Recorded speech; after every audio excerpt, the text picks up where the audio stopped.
Welcome to Breaking Bread with Stafford Shurden. My special guest today is Will Bradham. We all know Will. He was the first guest on the Breaking Bread podcast, actually. I was. And we've moved into the office now. We're in my little cubby hole of an office in the back of the restaurant. And I brought you some breakfast, so I brought biscuits today. God bless you. Welcome to the show, bro. Thank you, man. I appreciate it. Glad to be here. So we got in the bag, by the way, there are a couple of smoked sausage biscuits. I really like smoked sausage biscuits. I don't ever eat breakfast, honestly. It's a rare occasion. Rare occasion. And there's a bacon biscuit and a sausage biscuit in there. So I'm going to let you pick what you want out of there. You've already said you like the smoked sausage. Well, I got two of them just in case. Oh, well, I want one. Well, then knock it out. They're good. This is from self-serve. I got to do it myself. Yeah, this is self-serve. That's bacon. That's a smoked sausage right there. I'm not saying I'm not going to have a bacon. It's a big-ass biscuit, man. It's a big biscuit. They've been sitting in my oven now for a little while. Look at the grease on the bag, dude. You know that is all butter, by the way. That's just butter. Which you and I have been in the restaurant business, we know it's probably butter, not real butter. Probably margarine, 100%. Yeah, the liquid margarine. It's a yellow liquid. It smells like butter. Yeah. Yeah. They can make anything smell like anything nowadays, so I mean I get it. Yeah, we sold it for a long time. Yeah, but I like the I like that. You know, grease on the bag reminds me, I don't know if it's still there or not. Did you ever go to Clarksdale and need a Delta amusement? Oh, I think it is still there. Okay. Maybe it closed recently. It's downtown. When I was a kid, they had bike messengers. This was like the first Uber. You would call in, or not Uber, but like Uber Eats. Uber Eats. Yeah. But you would call down there, and they would have one of their guys get on a bicycle, had a basket on the front, and would go anywhere downtown and bring you a burger from there. When you went to go pick one up, it was in a brown bag, and I'm telling you, it looked like an oil spill. But you knew that something which was fantastic. It's one of the best hamburgers. I say that all the time on the show. If I go somewhere and get a burger and the bag is greasy looking, you already know that is going to be a good burger. That's a good biscuit. You know, I'm trying to think, it's Two Guys, Three Guys, or something's the name of that place in Louisville. They do a good biscuit. Where's it at? Right there on Highway 49. Used to be Jug Burger. Oh, I remember Jug. Yeah. Yeah. That was another damn good burger. It really was. Original Jug Burger was worth driving over to Louisville to grab. Delicious. Another good burger that I haven't had in a long time, a Bobby Burger from One Stop. I know you've got a good burger. Did you ever have a Bobby Burger from One Stop? I did not. Run it through the garden. You just tell them, I want everything on it. I always say run it through the garden. Everybody looks at me like I'm an idiot. But so I've never heard that one, running through the garden. Run it through the garden. I want everything on it.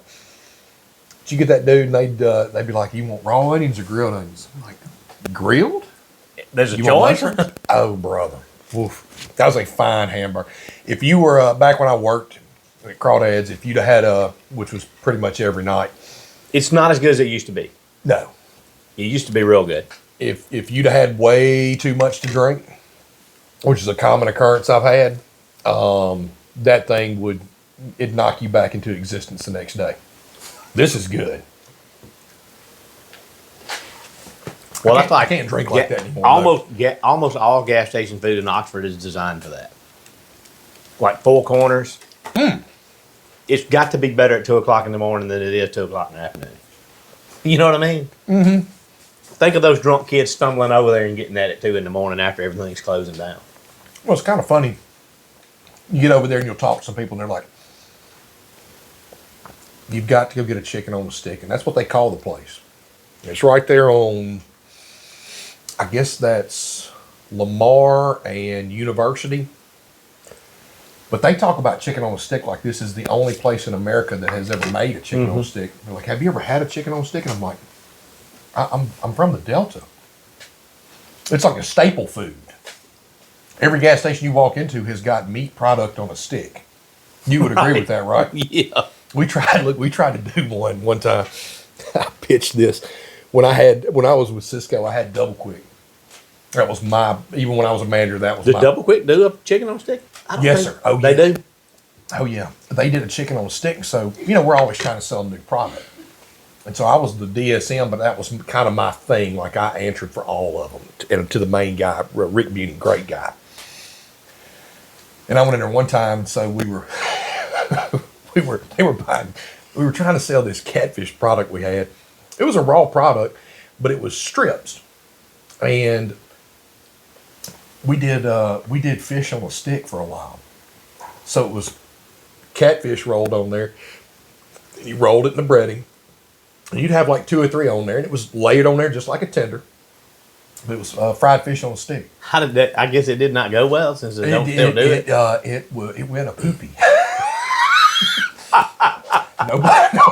Nobody wanted it, man. We were just trying to come up with something different. Is that like the nuggets that you see those nuggets, which are really, I think, the belly pieces? It's belly what it ends up being, which is not a bad piece of fish. No, it's not. Like if you get a show enough big old blue cat or something, that's what you want is that. What you want off a pig? I want that belly. You daggum right. That's the best part. It is the best part. No, we tried that, and it wasn't nuggets. It was strips. Like they were taking a catfish and taking it long ways and like cutting it like this. Yeah. And so it was supposed to be more economical for like buffets because people grab by the piece. Oh yeah, yeah. They ain't ever going, that's a whole piece of catfish. That's probably a lot.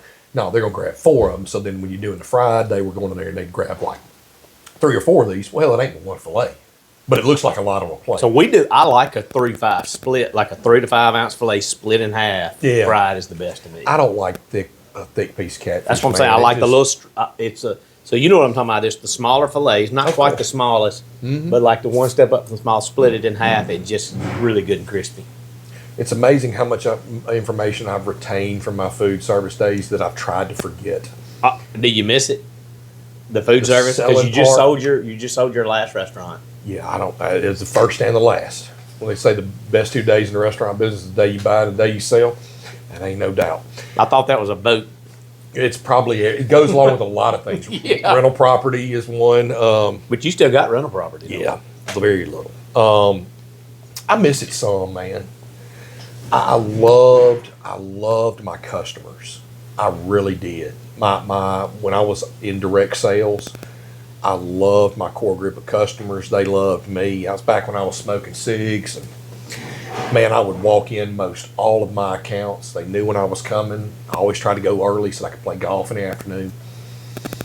I'd walk in, ashtray, hot cup of coffee.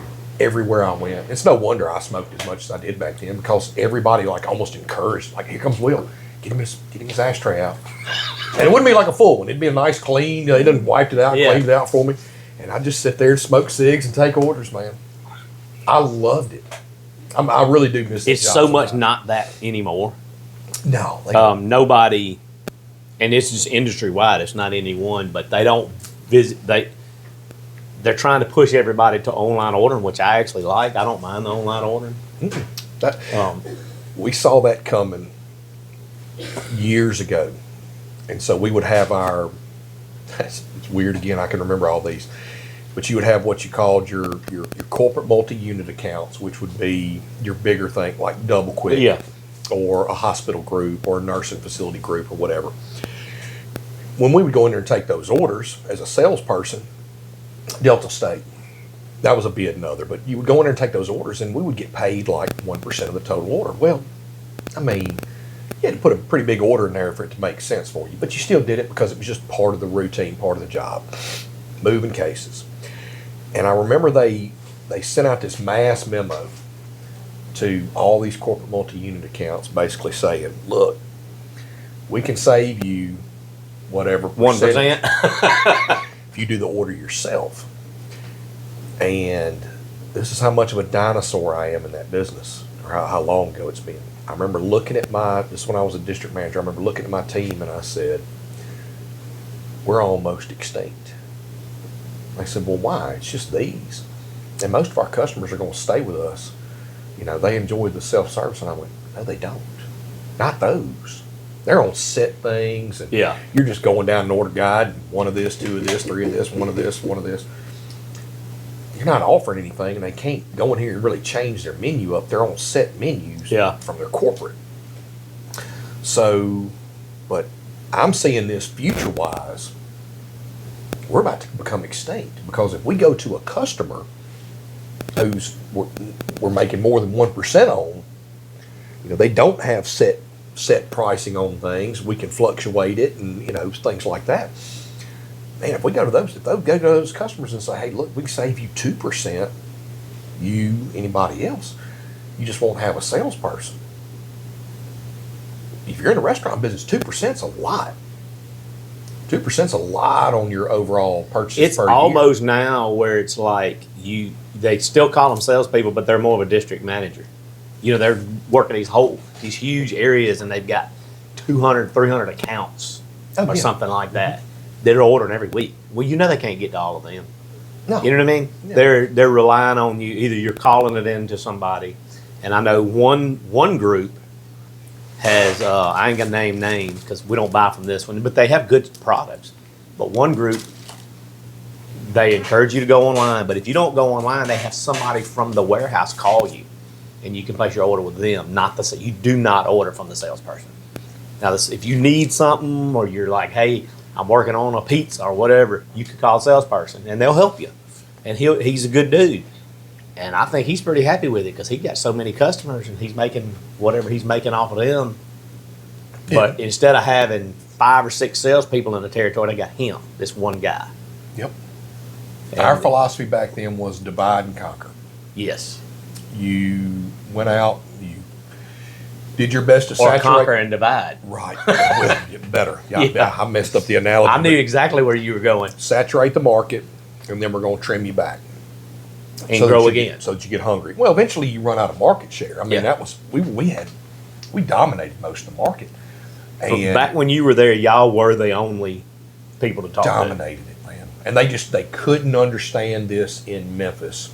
And I kept telling them, they were like, we need double-digit growth. We need double-digit growth. And I said, you got the whole pie. I'm asking you to come get in the car with me, and I'll ride you to every single account, not just ours, anything that's available in town for us to sell to. That'll meet minimum. You tell me, we can go in there and do it piece by piece, what we don't have. Tell me where the double-digit growth is. Right. You show me where it is, and I'll it got to where the company we're talking about, they couldn't keep a salesperson 6 months, and it'd be somebody new. 6 months, it'd be somebody new. And I was just like, man, I can't. And the drivers, their drivers would come, and they would always be in a bad mood, and they would be like, I'm like, what's going on? They don't pay us enough. They treat us badly, and they couldn't keep a driver for over 2 weeks. So every 2 weeks, you got a new driver. And I was just finally, one night, this is no lie, I had the account here, and I had the account in Louisville, and a guy shows up. He was supposed to be there that morning. He shows up about 10 o'clock that night in Louisville and says, can I leave your stuff for Drew here? And I'm like, just leave it on the truck and carry it back to Memphis. And that's the last time I ordered from him. I was like, you're not dropping it here. I'm not going to load it in the back of my truck and deliver it for you. Yeah. And I just had it with, and the last one of their salespeople came in, I just said, look, you won't be here long. That's been my experience with. Maybe they've changed, but they don't even call on me. They don't even try to get my business anymore. I'm not trying to, I'm assuming we're talking about We are. Okay. I'm not trying to badmouth them. But it just got really, really sad. So good to me. And when the original. Well, how many years ago we talking about? 10, 15? 2002. Dude, that's 20-something years ago. The man that had his name on the building was still alive then, and he was a fine man. And even though he didn't own it, part of his deal when he sold it was, I want my name on the building, and they kept him in office. And while he was still breathing, that was a fine place to work for, that took care of its employees. There was no limit. You could make what you wanted to make, depending on how hard you wanted to work. Yeah. And man, I loved it. That was besides bartending, that was one of my favorite jobs. Well, look, when I first started, so we opened in 2005. Yeah. And I mean, it was still good then. Oh yeah. And we had some really great salespeople through the years, like Aaron Lasker. Dude, he was so good at what he did. He took very good care of us. And back in those days, if you needed something and you were in a bind for some reason, and I'm a small account, I could call and they took care of me. And now it's like you call and ask for anything, they're like, we can't do it. Everything like that, and I hate to say that us salespeople, but I think a lot of jobs are probably going to go the way of artificial intelligence. For sure. 100%. It's gotten so good. But, Well, you'll be able to make a phone call and talk to artificial intelligence and never know you're talking to artificial intelligence. brother, when I was still doing the restaurant, they were looking at concepts of artificial intelligence answering for order placing. I'm And thinking about it now, even in my size. you couldn't tell the difference. Yeah, You could catch a little pause here and there.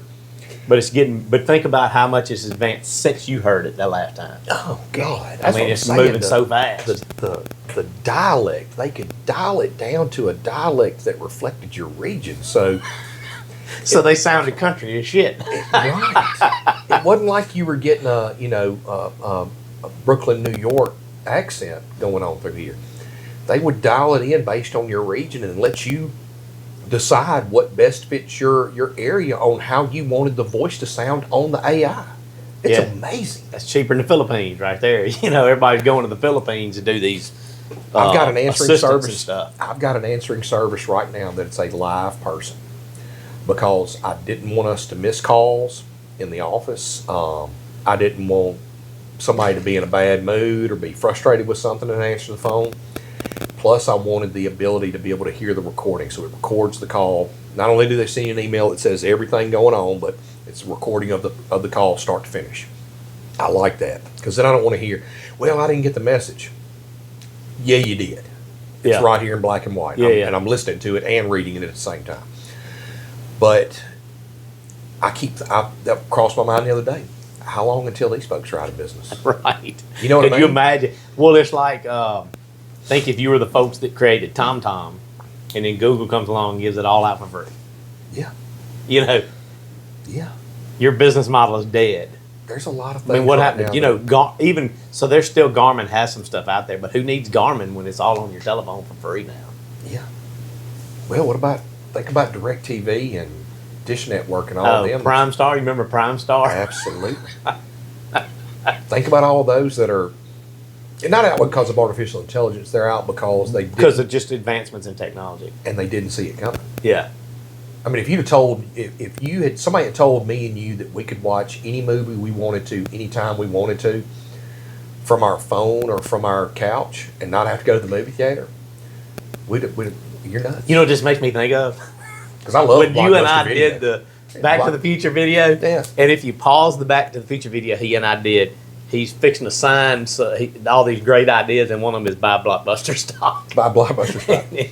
And Future Will comes in and stops him from making these bad decisions. God, we did some stupid videos. That's man. pretty funny. It was funny. Because, like, if you have to pause it to see it. It's like an Easter egg. But what's funny is Mary Stafford showed me a video the other day, and it was almost the exact same little thing where you had to pause it to catch something like, don't make this bad, they were making this bad decision. I'm like, dude, we did that. They watched Will and figured that out. I think I had Kenny Rogers roasters on there. Did you remember those? Kenny Rogers had a chicken chain. That the Kenny Rogers Roaster Seinfeld episode is classic. It's fantastic. Because and they don't want to close it down, so they move, they swap apartments. You remember that? Yeah. And then Jerry starts acting like Kramer. Yeah. The greatest show that's ever been made, I think. Oh, The Office. Greatest comedy. The Office. They're close. The Office. Not the British version. Oh, yeah, for sure. The They're American version. I like Ricky Gervais now.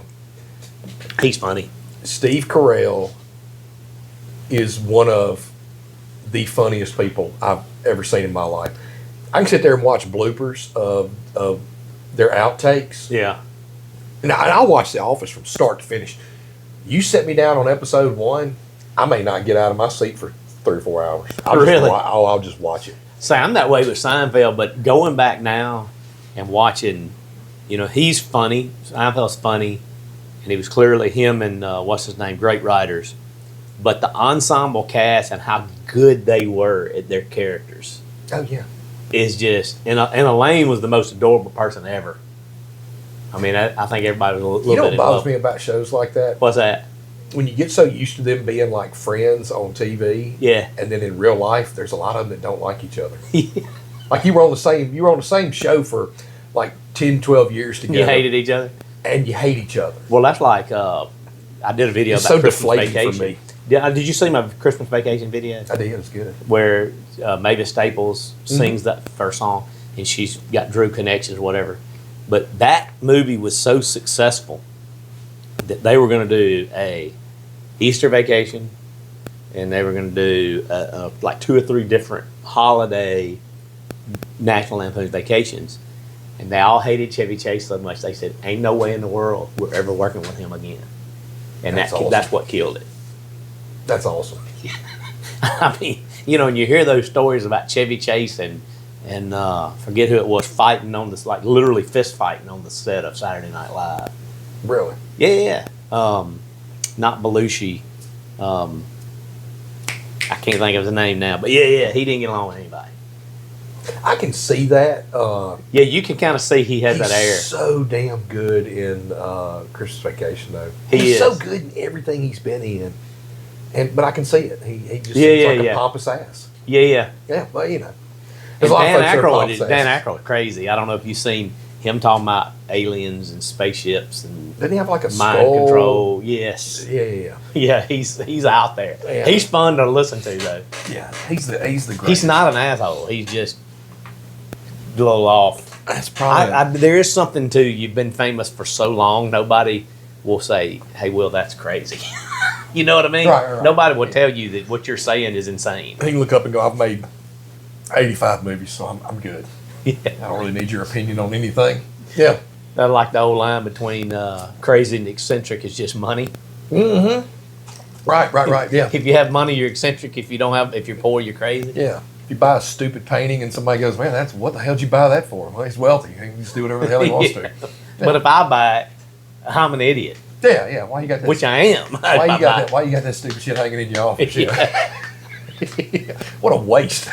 We were looking at my Jordan Belfort's thing that Bryce got me years ago for my birthday.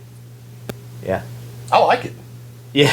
It needs to be bigger. It's too small. If I'm gonna go that way, it needs to be big. So there's a company. I've ordered a lot of this stuff for the memorabilia store because I've got pictures of athletes. Big Michael Jordan fan, big Larry Bird fan. I like the old basketball. I like the old players.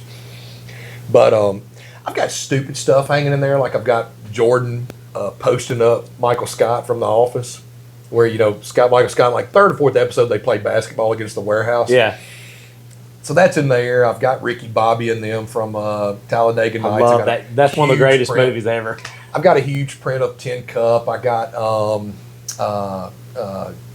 Eastbound and Down. Oh yeah. Gosh, dog it. I know exactly where you're going.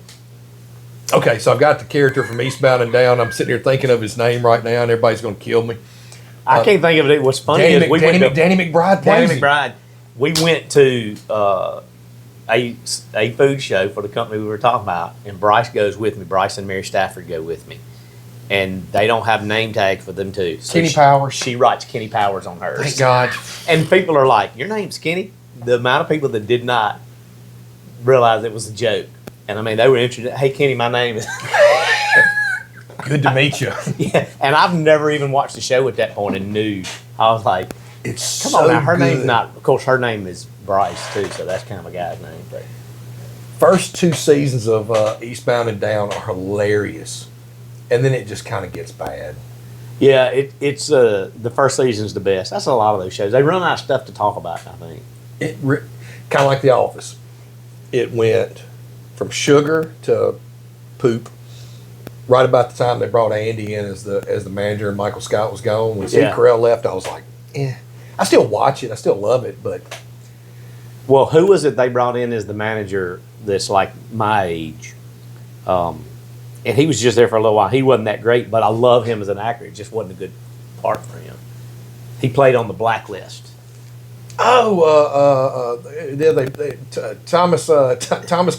Thomas California, whatever his name was. Yeah, he's Which I love him as an actor, and that just wasn't the he right was thing he was for the him. president of the entire corporation. And like he talked his way into this, and then he ends up being like some just a complete weirdo. But Yeah. he was in it for a little while. Will Ferrell played the manager for a little bit in that. Like I said, I've watched this thing from start to finish dozens of times. Like I can quote it. I can go through an episode. So and I can tell you everything. So they're what's the gonna best say. episode of The Office? Or is there a best? Can you pick a best? I think it was called Diversity Day or something like that. And Oh, so yeah. Michael Scott. Is that Prison Mike? Was that No. Prison Mike? Prison Mike's a good one. I think it was called Diversity Day or something like that. It was like the fourth or fifth episode. They had to bring in this trainer to come in there and talk about diversity because Michael Scott used the Chris Rock line about black people messing it up for everybody, but he uses all the most inappropriate stuff. You couldn't do that show now. No. And it's so funny because he brings him, bring him in for this to talk about it, and Michael just gets up and does the whole routine again. He's like, oh, he's botching the routine, so he gets up and does it again. And the guys are yelling at him, stop doing it. He just keeps going with it. It's one of the best episodes of that show ever. The one where he leaves is a good one, where he has to. He flies out to Colorado to go be with his soon-to-be wife, and that's a good one. There's just so many moments. It's hard to pick one. When I don't know why, when he brings them into his house to show him his TV, it's funny to me. It's like this. Look at it. He goes, you got a big crowd in the room? Look at this. And he moves it like a quarter of an inch into the wall, and the TV's only this big. Yeah. So we did a version of The Office here where we used the same music. I did a whole outtake in the beginning where we took pictures all around town and had the music, and then it was us, but we called it The Restaurant. And we did like 3 episodes of that. This is years and years ago, like when The Office was still on TV. Yeah. We did one of the damn Toy Drive videos was me doing all the sure Office was. characters. Yeah. It was awful. It was funny because, of course, he had no idea what I was going to do with the footage. And there was one where you stopped because the phone rang and we stopped acting, but I didn't stop filming. And so you're dressed up as Dwight Schrute and you're talking on the telephone. So I literally dubbed in actually Dwight Schrute on the telephone from The Office. You remember that? Yeah, we're having a sell on everything. Yeah. And so 'cause you can see him over there talking, but you can't really see his lips moving. And so I just dubbed it right in. And that was one of the better parts. Yeah, I think I was on the phone with Medicaid or something serious. Yeah. And people were like, he sounded just like Dwight Schrute. Will, that's impressive. That is impressive. Thank you. Great. That was good stuff. We did those were fun. We probably should do another video one day. Man, this year I just went. I was going to call you. I think I'd either done it right before I came over here to go. You do had Success Supper Club, but right about the same time. By the way, thanks for doing that. That turned out really good. Man, I enjoyed it, and I have had I've had several people reach out, which makes me feel like me getting up there and talking is not just a bunch of jackassery. You know what I mean? Yeah, it's not. Let's listen to Will pontificate on shit he doesn't know what he's talking about. Maybe there are some people that say, maybe there's a little value in what he says. Like I told you that night, I've messed up so many times. I think I need to share the colossal screw ups. Yeah. So that maybe somebody else doesn't do them. Yeah. You're probably in the same boat. Yeah, it's in my book. Yeah. Right. Which book is that, Stafford? Is it the one right behind your left? The one right behind. Hey, man. I learned shameless self-promotion from you. Yeah. Hold on 1 second. Oh, man. Hey, look, I'm also selling Nashville Grind coffee. You can go to nashvillegrind.com/Stafford Shurden. Jesus, are we plugging right now? www.bradhamenterprises.com. Yeah. We got to plug your stuff. Yeah. BradhamEnterprises.com, man. Is that Check good it out. coffee? I'm not trying to sell it. Is it good? I'm not a coffee drinker, so I had to pass it with the Shurden girls before I would agree. And they said it's good coffee. Do they make a K-Cup? Yes, they do make a K-Cup. Okay. So the idea behind it is if you go to Nashville and you grind it out for a bunch of years and make it as a country music singer, they call that the Nashville Grind. Okay. And they actually do grind the beans in downtown Nashville. Their goal, they only have like 2 or 3 different blends right now, but like I hooked them up with Steve Azar. Steve and them are talking about doing a Steve Azar blend. And then their goal is to have different country artists have their own blends. That's what they're trying to do. So it's a brand new company. That's cool. Yeah. I like startups, man. I like to learn about them. I do too, and it's funny because I'm kind of in on the front end. Like I know the owner, And it's really a weird story because he was out in California, made a bunch of money out there in the tech world, and was like, California's getting weird. So he moved to Georgia and bought a little farm out in Georgia, and he's got a little Mitsubishi tractor and, just tools around on the farm, was looking for something to do, and met this guy. And him and this guy started Nashville Grind, and they're just starting. It's actually technically been open since 2004, but they're really just now getting it all figured out, where the beans are going to come from and all that kind of stuff. But It's funny, you talking about startups. The Coach Burt, you and I have talked about Coach Burt before. They call Coach Burt for some help, and he gets to looking into coffee startups. And, what do coffee startups that do well sell for? And a lot of them have sold for like $200 million. And he said, I think we can do something with this. I want equity. And so he's coaching them for equity, no money. Okay. So his play is he thinks this thing can grow. And I said, and their whole thing is they want to use influencers, country music artists, and actual influencers like me. They do no other marketing than that. Smart. And so I was like, I'm in. And I called some of my influencer fans here in Mississippi, and they're in too. So you'll start seeing a bunch of it talk about it probably. Man, I got to figure out a way to start just using this and this to get equity in businesses. How did that? Isn't that crazy? We'll talk. We need to talk about that more. Yeah. Like that. And of I course, promote the shit out of Levon's Coffee, and you think they've sent me shit yet? Not a damn cup. Well, that's the crazy thing is I'm watching Coach Burt do this, and I'm like, how do I lend what? Yeah. Because everybody has a skill. That's where we get back into. But how do you and I lend our skill to somebody who may need it for equity rather than money? And that's a seat at a bigger table right there. No doubt. Well, then you've got some stake ownership in the game of their success. Correct. Because you're putting your good name on it. So if they turn out a crap product, correct, or it is a crap product, you're not going to put your name on it. I've seen some folks, my buddies at Blue Delta. I love their product. I'm wearing their product. Yeah. I've got about 20 pairs of their product. I love their stuff. And but they got their big hits, obviously grinding it out. Yeah. But they got their big hits off of getting the right people wearing their stuff, and they have been so good at that. Who's gonna, and I get this, but who's gonna turn down a free pair of custom pants? Probably not many people. Not many people are gonna go, no, I'm good. Well, there's nobody else you could even get that from. 100%. So you walk up to Dak Prescott and say, hey man, we can custom make you jeans, and he goes, man, nobody can get jeans to fit me. Yeah. And that was the literal conversation.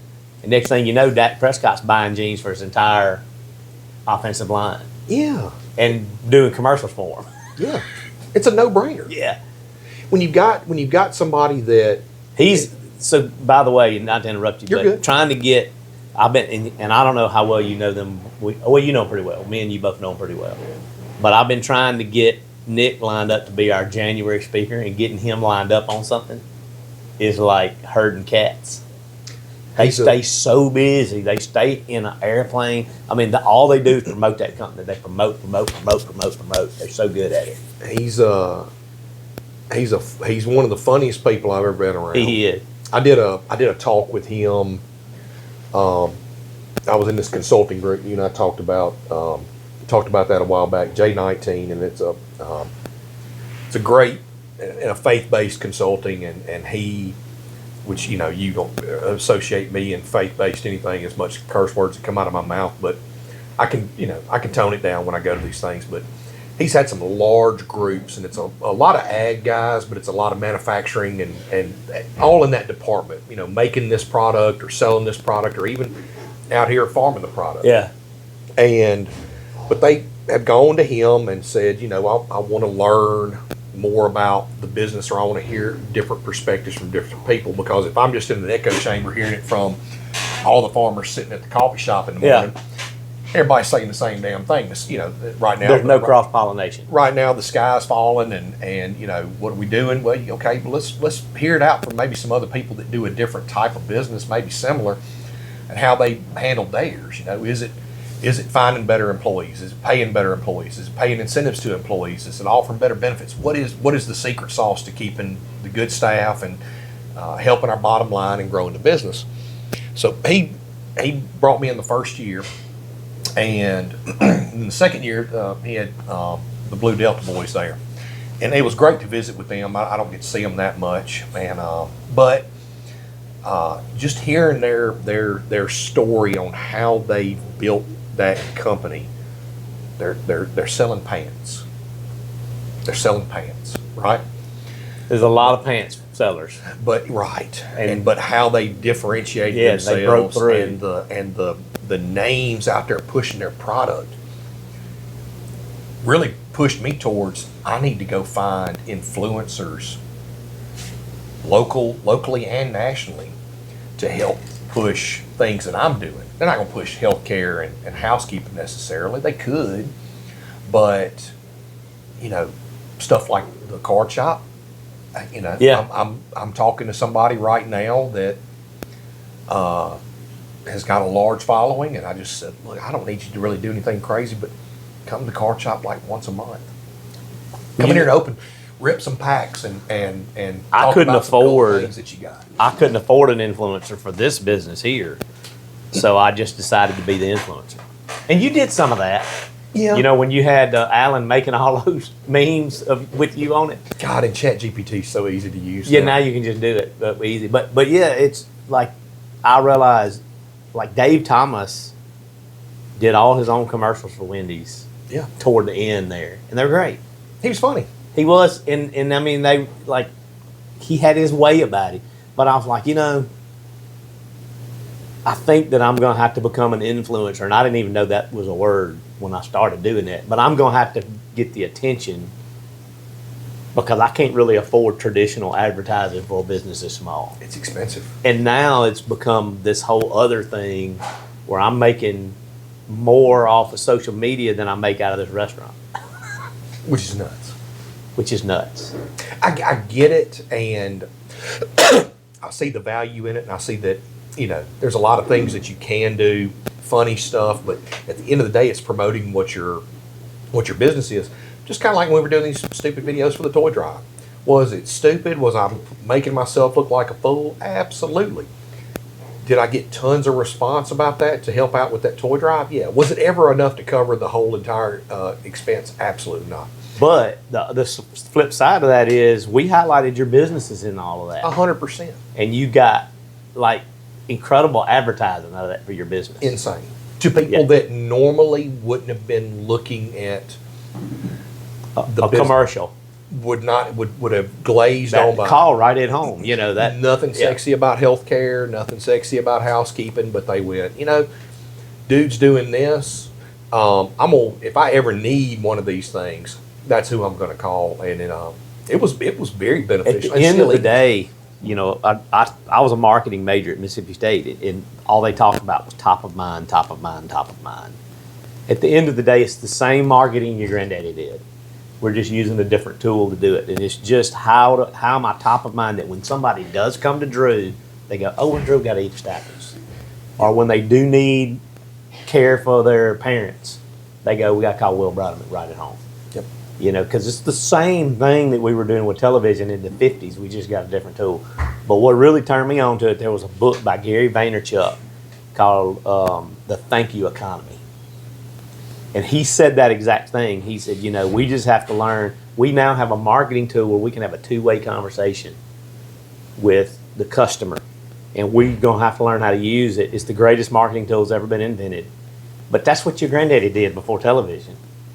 Yeah. Before the 1950s, your granddaddy went to people and talked to them face to face. That's how they got business relationships. A lot of glad handing. Instead of throwing a bunch of money at television or newspaper where it's a one-way street. Yeah.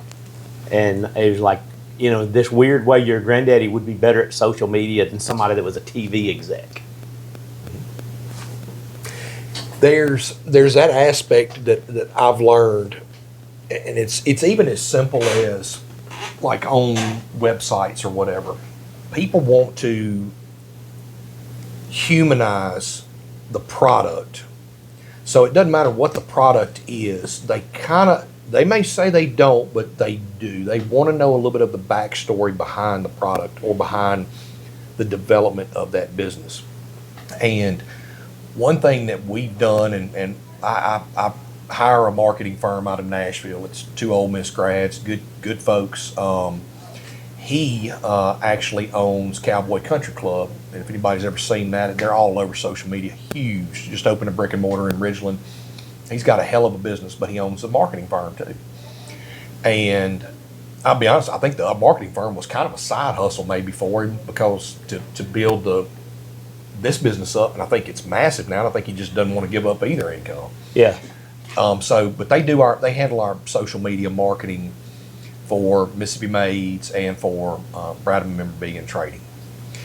And it made so much sense because I hadn't done it, but humanizing how we got our start and putting that on our webpage, and that being top of page, here it is, here's a picture of me and my children, because then it's not just some nameless, faceless company, it's this dude and his kids, and here's his story of why he started a card shop in Oxford, Mississippi. And you'd be surprised the people from all over our orders now. I think I went up there last night in the store and filled, 17 orders last night. I look up this morning, we got another like 12 to fill this morning whenever they get in the shop at 10. But they're not from Cleveland, Jackson, Oxford, Memphis. We're Colorado, Kansas, Montana, Utah. And I always make it a point to get on there, and when they dialed in their information, I just send them a message. Man, thank you for your business. We appreciate it. And almost every one of them will respond back and say, man, I read your story or got on your page and started looking at other stuff. What you're doing for that hospital down in Jackson's cool. Glad to be a part of it. I'm going to be a return customer. They don't get that interaction from the big boy companies anymore. No. People do business with people, not companies. Absolutely. And so I've just made it my mission. It's time consuming. It's a little bit of a pain in the ass, but I just email every one of them and just say, man, and I kind of humanize. I don't put, thank you for your business from Bradham Memorabilia and Trading Cards. Hey, I'll say, dude, hey man, thanks for your business, Will. You go deep. I go, I take the thing. That's exactly couple that extra words. Opportunity to have a two-way communication with people. And that's what your is that not what your daddy would have done at the art store? You know what I mean? God, yeah. He would have had that personal relationship with somebody, and they'd will come back and do business with him, not with Napa or whatever. Well, and it helps too. We had a guy, and I'm not going to sit here and harp on my shit this whole entire time. But we had a guy that order popped up yesterday. It was for 3 different cards, about a $700 order. Just 3 cards he saw on our website and ordered. Well, it turns out we had one that we showed in stock, and we sold it a long time ago, and it never came out of inventory when we swapped over our systems from Toast over to Shopify. So I had to message the guy, and I hate telling people we ain't got something or I can't help them. And I just said, hey man, look, here's the issue. It's just we don't have it. Let me know if there's something else you can get. I'll give you 10% off. He responds back, man, no problem, dude. I found y'all on social media. I love your Instagram page. He just goes on and on, writes me about a paragraph worth of shit. And I just went, you know what? I got all these extra little cards that was an Eli Manning rookie year card. It ain't worth a bunch of money. I got a lot of them. And I just said, dude, for being so cool, I'm going to send you this. He's like, I'll never buy another product from another vendor. If you ever heard if you ain't got it, I'm going to call you and see if you got it. In the Thank You Economy, there's a story where Gary Vaynerchuk is moving his dad's wine business online because they have all these expensive wines. And this guy from Chicago buys a case of wine, and it's a couple $100. And he's like, I want to teach my staff something. Go on his Facebook page and see what he loves. And they get on the Facebook page, he's a huge Chicago Bears fan. So they send him a jersey from the Bears quarterback that year.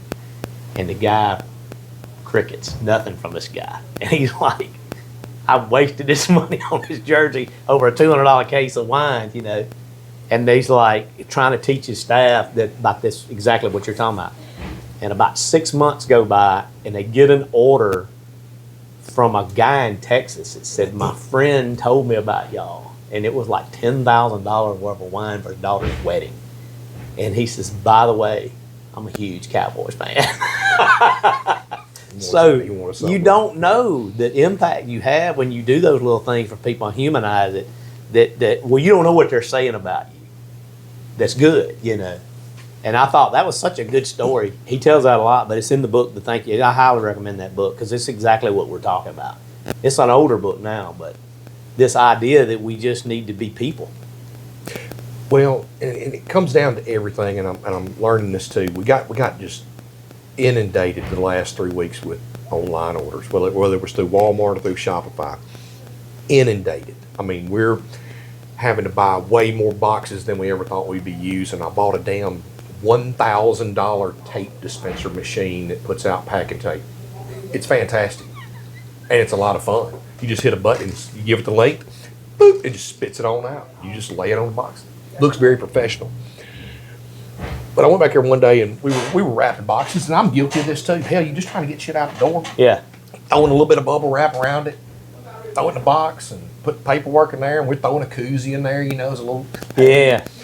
And I just kind of looked down one time and I went, is that how in the hell I want to receive my product? Just with a little piece of bubble wrap around it? How much does that bubble wrap cost us? A little bit of nothing. Let's wrap this thing up a little bit nicer. You know what I mean? So the product gets to them where it looks nice. And we kind of got a little thank you letter that goes in there now. And the koozie. And you know, if it's a big order, I may just throw in like a pack of cards or some base cards that I've got.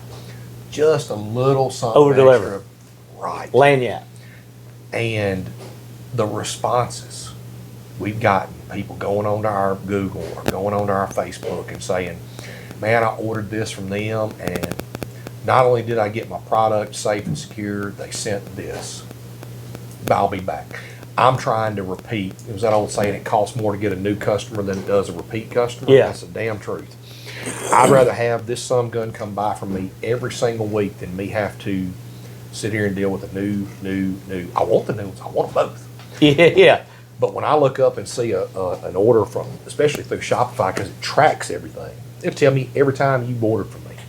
When I see somebody in, you know, Greensboro, North Carolina, that's ordered from me 3 times and we've been open since August, I go, I like it. That guy likes something. Yeah. It ain't just the great prices. You know, they're not getting an opportunity, not that they could, but to haggle over, hey, can you cut $5 off of this? No. They're buying it because they know the stuff's going to get there. It's in good shape. It is what we say it is. And they're getting a little extra customer service, which is dead in today's online business. It is. So dead. what? Let me ask you this: what possessed you? What in your brain went? You know what? I'm gonna open up a trading card business. Like that seems. I've known you a while, and it's not off the wall, but it is off the wall in a way. It's like it doesn't match with the other businesses you're running. I've had some stupid business ideas, and I thought this one was maybe the coup de grace. I said this is going to be maybe my last hurrah, and it's going to be just fun for me to go up there in the mornings and drink coffee. And This is going to be your hobby business. My hobby business. My kids love it. I've been talking about it for probably 3 or 4 years, and I've got a great. He's younger than me, but a great mentor in this that knows the hobby, and he. But were you like going to events, trading card events, or something, that kind of stuff? I hadn't been to a card show in. Were you buying online? Were you a trader, or what led you to this? I guess is my question. He kind of the kids found some cards in the garage during COVID, and I got with him and I said, "Hey man, here's some Michael Jordan rookie cards. These things worth anything?" And he's like, "Oh my God, why do you have them sitting on your counter, dumbass?" And I'm like, "Are they worth anything?" Because that whole late 70s, all 80s, and pretty much all the 90s were what they called the junk wax era. It was mass-produced, overproduced garbage, except for a few things here and there. It might be an error card or Michael Jordan's rookie. Well, I went and set these things off and got them graded. You know, ended up being about 20 grand worth of cards. So Did the light bulb go off at that I love point? money, but I got back in the hobby because I love everybody's money. But I got back in the hobby because the kids were into it. So it's something y'all could do together? It's something we could do together. I can't tell you how many boxes and packs that me and my children have opened. That was part of their Christmas this year. I got them a bunch of Pokemon, and we just sat in the den and rip packs. And anything to get them off of them damn cell phones. Oh, yeah. And I remember the experience when I was a child. We would ride our bikes. We called it the West Second Gang. And it was about 12 of us, and we rode our bikes when we were kids. I lived on West Second. We would ride all over the damn town. And we had a little bit of money to spend. We would ride down to Bill Hughes baseball cards downtown Clarksdale. And we would go in there and buy a pack. It'd be 25, 50 cents a pack for 87 Topps baseball. So we all followed the players, and we loved, Will Clark was one of my favorites. Don Mattingly, Jose Canseco, Michael Jordan, Shaquille, Larry Bird's one of my all-time favorite basketball players. But that was my wheelhouse back then. And we bought each other's cards, and we traded each other stuff, and we'd get our little Beckett magazines, and we'd look up the prices, and you'd have everything listed, but you got your Beckett once a month. So that stuff can fluctuate now while you and I are talking. But it was never worth a lot of money. And I had all that shit put up, and my kids would go over to my mother's with me, some, and they would start looking through some of the stuff, and I was like, it's all garbage. It's garbage. Finally, Mom kept coaxing me into taking it home. Well, anyway, when I sent those cards off, the guy I talked to, a buddy of mine named Michael Simmons, he said, man, I know you love the hobby, and he goes, I want you to go take a look at this. And it was these online breaks where they're taking a full case of product or a couple of boxes or whatever, and you buy your favorite team, and you get all of that team out of these cases or case or box or whatever. So from a financial side, if you're just going to buy a box, say a box that costs $400, and you're a big Cowboys fan like I am, you may not get a single Cowboys card in that box. You may not get what you want, but you got a better odds of getting it out of a case. So I kept watching those, and then, unfortunately for me, I'm a very addictive personality. I start buying into them. Asked my accountant. She asked me one time, what the hell is Fanatics Live? And I'm like, good. And I looked down at the number. I was like, God, dog, I spent that much last year. But anyway, it's fun. He said, man, you ought to open up a shop. You got to do it this way. You got to do the shop, then we'll get your, I can get your product, then we'll get a bigger distributors, and then get you on this, and get you on this, and here's the stair step to get there. And I was like, all right, cool. So when I was meeting with when I decided to finally pull the trigger, it took me 3 years to do this. I pulled the trigger, and I hired this general manager. She was terrible. I got a great manager now, and a great couple of assistant managers. But I remember telling them when we first opened, they said, Will, what are your expectations? I said, I want the store clean all the damn time. I want it full of product. If we got product in the back and we're missing a box on the shelf, I want a damn box replacing that empty space. And I want friendly. Y'all be knowledgeable, be friendly, be courteous to everybody that walks in the door. I want them to feel at home when they come in here. This isn't just about selling something. This is an experience for them. Because that was what I had when I was a kid. We just go in there and buy baseball cards. We'd sit there and shoot the shit with Coach Hughes for 30 minutes talking about Will Clark's stats in the game 2 weeks prior. Yeah. He enjoyed that interaction. Yeah. We did too. So I want that to be a mainstay in there. But I told him, I said, if we can do $5,000 a week, I'm good. I'm good. I'm if I told you what we did last month, you probably wouldn't believe me. What we've done in the month of December. So it's 6 digits. It has been, but ever since we opened, remember that first month? And you've been open since August. August. We were looking at the numbers, and I'm sitting there talking to my buddy, and I said, man, I just don't know, dude. I don't know if we got the market for this, man. I just don't know. So we really hyper-focused on that online presence, which is still only about 20% of our overall sales. Well, that was what I was fixing to ask you. So 80% of your sales are local? Coming in the shop. That's wild. We're the only I say that there's a great shop over in Tupelo, Mississippi. I ain't gonna take a thing away from this guy. He's been doing it a long time. He's got a great shop. But we're the only one that I would say is all encompassing, carrying everything. Within What do you mean by everything? all sports, up to date sports, And then the Pokemon and all that your stuff. TCG stuff, your Magic, your One Piece, your Only a collector knows Pokemon. what you're talking about right now, because I have no idea. Lots of memorabilia that's relevant to Oxford or that's relevant to bigger names and local names. We send off cards for grading, so that brings people in. We're always getting new product. We're on social media non-stop with content. I just hired one of my girls to basically full time she's great with content start doing more and more content every day. But yeah, 20% roughly is online presence. We hooked up with Walmart to where we have an avenue to sell product that maybe we're running long on or that they just don't have or don't stock. That's been awesome with them. It's a great relationship. But it's helping us to churn stagnant product or product that we just bought a ton of and they don't have, and I can still make a good margin on it. But plus it's keeping my staff busy. I mean, when he walks in the door this morning in the next 15, 20 minutes, he's got like 13 orders he's got to fulfill. I went up there last night and filled in like 17, 18 orders. Do you enjoy doing that? I love every minute of working up there because my children love it. So do they go up there and help fill the orders and stuff? They do. They helped me the other night. We had to do, I think we did 47 orders, and I got Anna Reese and Wilkes to help me make boxes. Am I still in the frame? Maybe. I don't know. And, You want me to look real quick and see? Sure. I don't want anybody to not see my face, Stafford. Yeah. Oh, yeah. It's perfect, man. You're perfect. So, but they really, they enjoy it.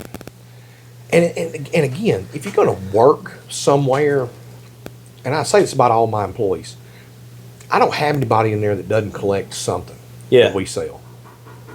How great a job is it when the hobby that you enjoy outside of your normal daily routine now becomes your job? You know, it makes me think of the worst advice I've ever heard, which is never do your hobby as a job because then it becomes a job. That's such a lie. It's stupid. Absolutely do your hobby as a job, and then your life is fun every day. I've never, you've heard that advice before. It's the stupidest thing I've ever heard. Probably came from some jackass. Somebody that did it and it didn't work out. Exactly. Yeah. So I mean, it's like, you know, but I've had to explain to them too. I'm like, I understand, this is fun.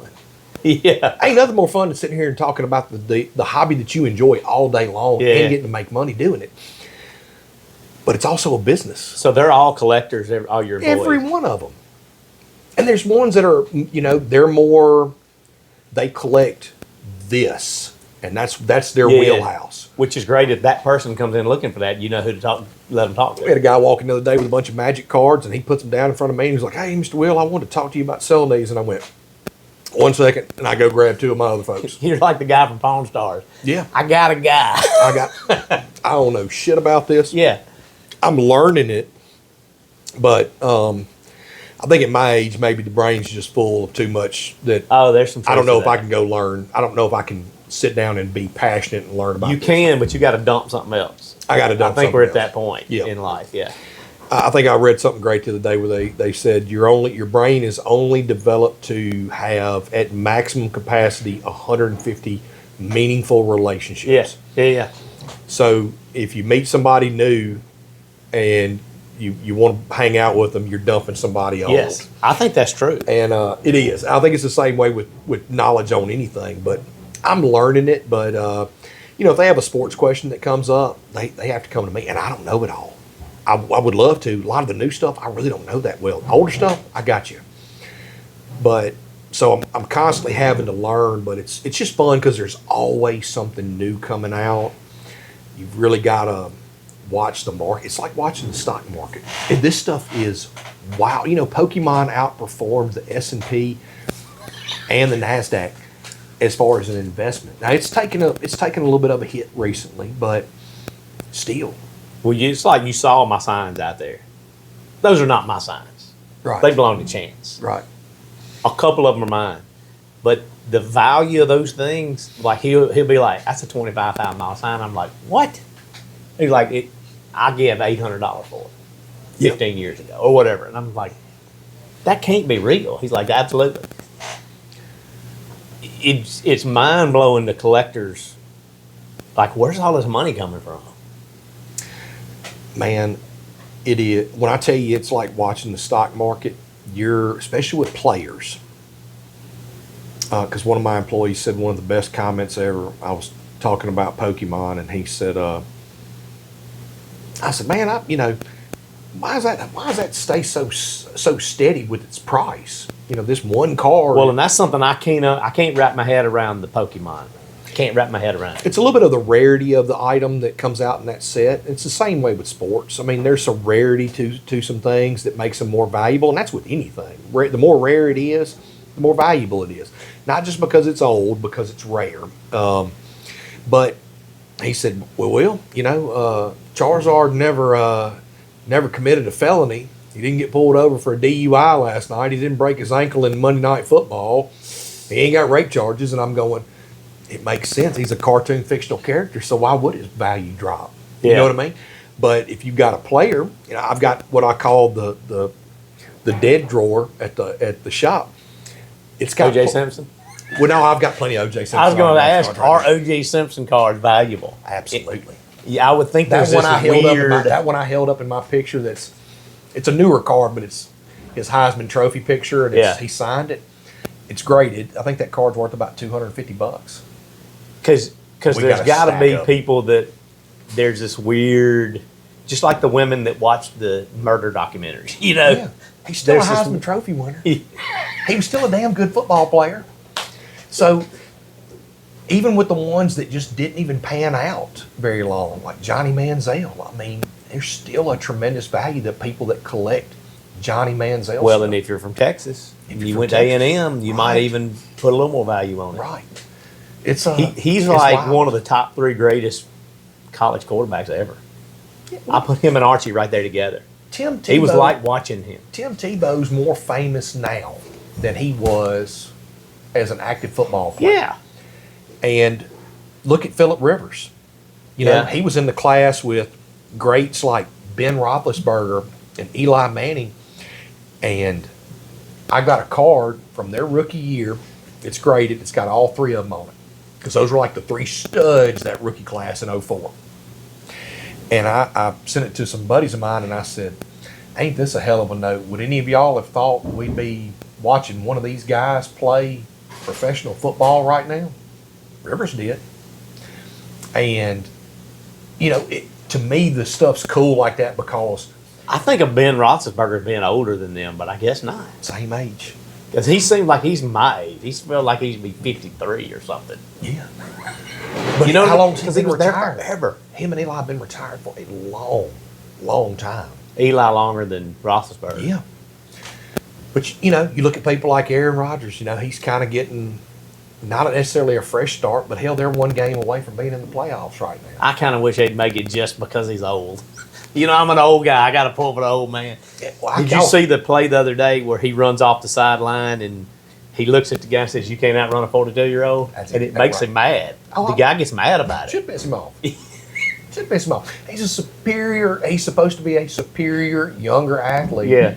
And you can't outrun Mr. I'm not taking the COVID vaccine. God bless him. But it just, that kind of stuff, I was rooting so hard for Phillip Rivers, man. I was like, I'm not a Colts fan. I don't care about the Colts. But I was rooting hard for Phillip Rivers, man. He threw that first touchdown, and I ain't lying to you. I jumped out of my recliner. I have not watched a full NFL game this year. See, I don't know why. I was Do that you- way for a while. Do you watch more sports now since you're doing this? I do, and I have to. Yeah. Because you want to know. What's up? Well, you want to see things like I was talking about this drawer of the deceased, I call it, but the dead drawer. But it's hurt athletes. Yeah. And I've got great cards of theirs in there, and I'm not going to stick them in the case and try to sell them when I know the value's so far down that hopefully next year They get better, They'll yeah. be back and healthy and back out there kicking ass again. Cam Scattaboo, Jaden Daniels, Malik Neighbors. Like holding a piece of property until the value goes back. It really is. Um, You're holding it on the I think down one slope. reason I have not watched much football this year is because I'm a Saints fan.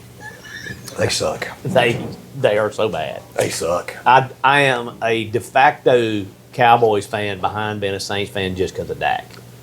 Well, and they suck too. But we're looking better right now. I think so. I mean, Dak looks good. It's like you watch it and go, I don't understand why they can't put together more wins. I don't watch it enough to know, but They've got two great receivers right now. Dak is. I think he's playing as well as he's playing. He is playing as good, and he's healthy. Yeah. Knock on wood. Big, huge Cowboys fan my entire life. Knock on wood, he stays healthy. I kept saying maybe there needs to be a change up in the quarterback position. He's the franchise guy. I get it. It's good to see that a franchise sticks behind a quarterback even when they're doing absolutely terrible, because the Cowboys haven't been relevant in a long time. The Saints haven't been relevant in a really long time. Since Drew Brees. And so, seeing at least with the Cowboys, seeing a resurgence in them and a cohesiveness, even after they brought on George Pickens, who was a problem at the Steelers. Just not a problem as far as a player. He was a good player. He just a loudmouth, arrogant asshole. And I think he kind of figured it out that people don't like that, and they don't, and maybe they don't want to play me. It's not because I'm bad at football. I'm just not a good person. And he straightened it out, and they got him on there, and he seems like he's gotten a little bit more humble and a little bit more grounded, and realized that I got to stop being an asshole and just play football. On the other side of that, I think the worst damn thing we've ever done is start paying college players. Oh my gosh. I think they deserve some money. Don't get me wrong. There should be a cap on it. I was having this conversation the other day because you're looking at Lane Kiffin, that piece of shit.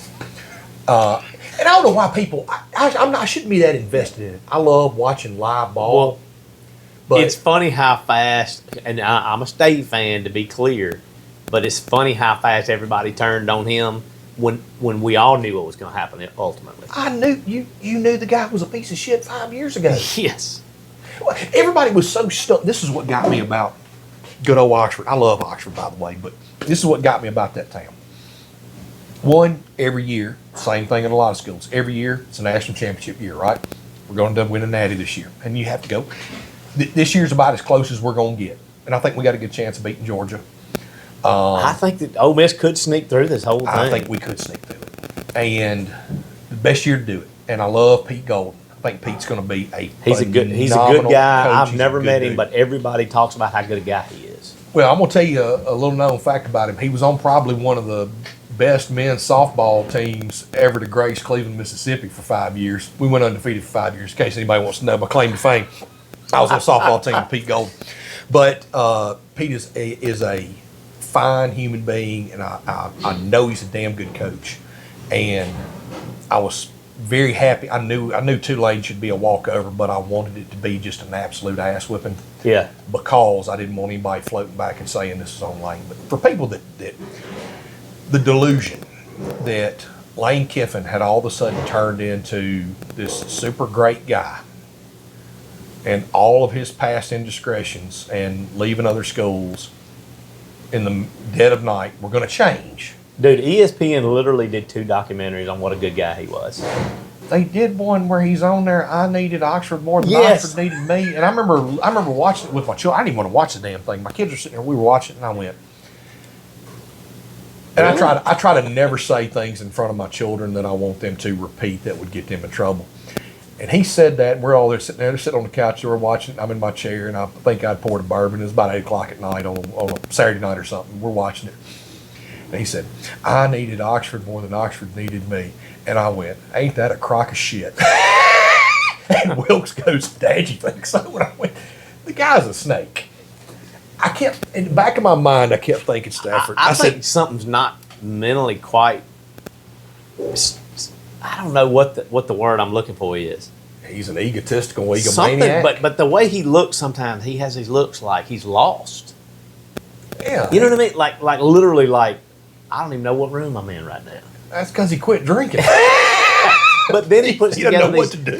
but then on the flip side of that, he puts together these great football teams. He's clearly not stupid. No, he's a great football coach. Yeah, he's a good football coach. He knows how to put the right people around him to make him look great. But at the end of the day, I kept thinking, maybe he's doing all this to renegotiate some better contracts for his staff.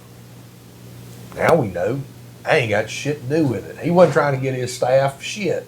He was trying to get Lane some more money and head on down the turnpike. And The Baton one thing Rouge. I don't understand about it is that I don't like the NIL, but because of it, look at Indiana. Look at Ole Miss. I mean, I know Ole Miss thinks they're supposed to be a national championship team every year, like we talked about, but the reality is Ole Miss and Mississippi State are not the powerhouse football teams that Alabama and LSU. But that's no longer necessarily true. No, he needs money. Look at Vanderbilt. Look at Vandy. I think he could have. To me, I just can't see any way around that LSU's a better job today. You tell me 10 years ago, somebody told you Vanderbilt had a Heisman Trophy candidate and you looked at their record and told you that they were potential to go into the playoffs, and somebody said it's Vanderbilt, you would have laughed so hard you'd have fallen out of your seat. The fact of the matter is that they don't do anything but pump out wealthy people that are looking for somewhere to give their money and to have a little bit of... Yeah, if they don't cap this thing, Vanderbilt may be a football powerhouse. How could they not? I mean, we think of Florida State as a football powerhouse, and when Bowden took over, they were a teacher's college. You know? Mm-hmm. Like, it can turn. Well, part of his deal when he left to go to Baton Rouge was he wanted $25 million for player recruitment. $25 million. Another thing, because he wants to win. Another thing I think, and I'm not the one who came up with this, but it made damn good sense.